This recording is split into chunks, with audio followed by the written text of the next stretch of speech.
विनम्र अनुरोध करना चाहता हूँ कि ये आपका ही नहीं, ये सारे देश के सरकारी कर्मचारियों का सवाल, और खाली केंद्र सरकार के कर्मचारियों का सवाल नहीं है, राज्य सरकार के कर्मचारियों का सवाल। सरकार ने इसको बिल्कुल राजनीतिक जो है वो स्वरूप दे देने का काम, क्योंकि उनको मालूम था कि बिजली के चुनाव हार जाएंगे, तो इसलिए उन्होंने पूरी कोशिश की कि जो भी पिटारा खोला जा सकता है सरकारी कर्मचारियों के लिए खोलने का काम। तो इनकम टैक्स में भी छूट मिल गई आपको, और आपको जो है वो पे कमीशन का जो है वो अनाउंसमेंट किया। लेकिन अभी आप देखिए कि अनाउंसमेंट के बाद उस समय तो ऐसा लगा था कि ऐसे लग रहा था कि बस अभी कल ही ये कमेटी बन जाएगी, फॉर्म हो जाएगा। मैं कहीं बाहर था तो मुझे फोन करके वापस बुलाया गया, कमेटी सेक्रेटरी ने कहा कि टाइम से रेफरेंस पा करके फाइनल कर लीजिए।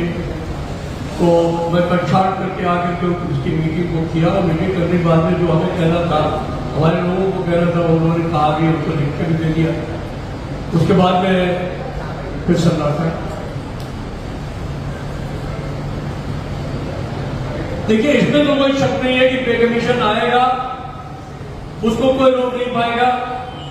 पे कमीशन 1 जनवरी 2026 से ही लागू होगा, उसमें भी कोई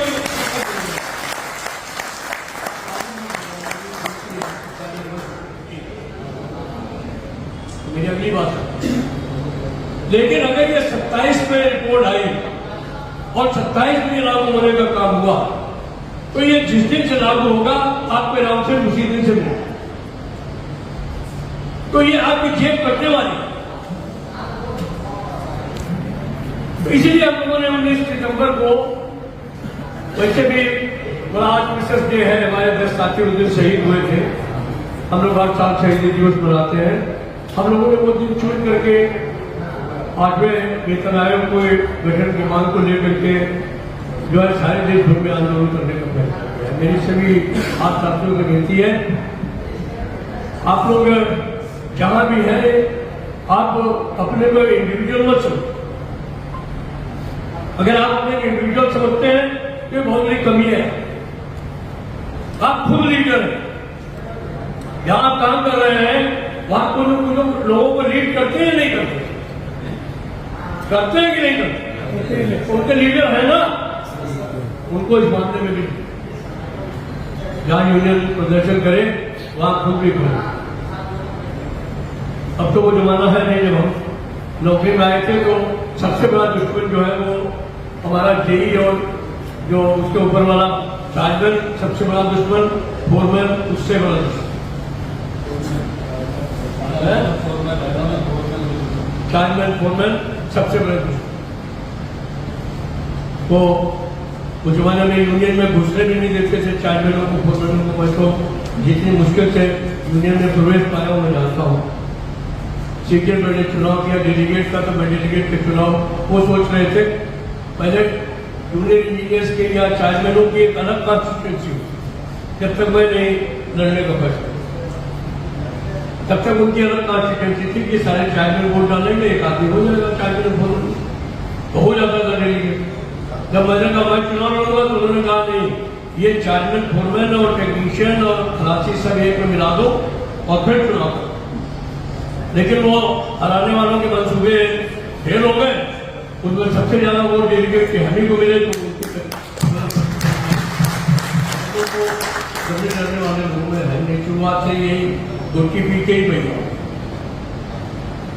तो अभी मेरी विनती यही है कि देखिए, आंदोलन में अगर आप शामिल हैं, आंदोलन में आपकी भूमिका लें, यूनियनों में आपकी भूमिका लें, तो आप चाहे कितने मोमेंटम हमको देते रहो।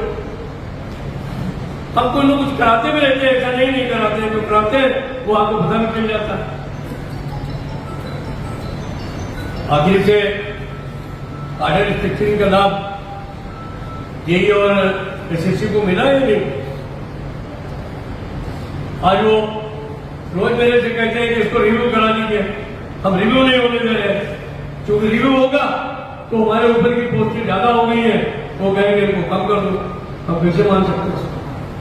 48 से 54 की लड़ाई कितने दिन लड़ी गई, हर आदमी जानता है इस बात को। अभी इस बात की लड़ाई चल रही है कि भाई सब जगह जब 2 साल है पोलिंग ऑफ और रेजिडेंसी पीरियड, तो आगे से इनके लिए 4854 में जाने के लिए 4 साल क्यों रखा है? और ये मैं करा करके मानूंगा ये बात सबके लिए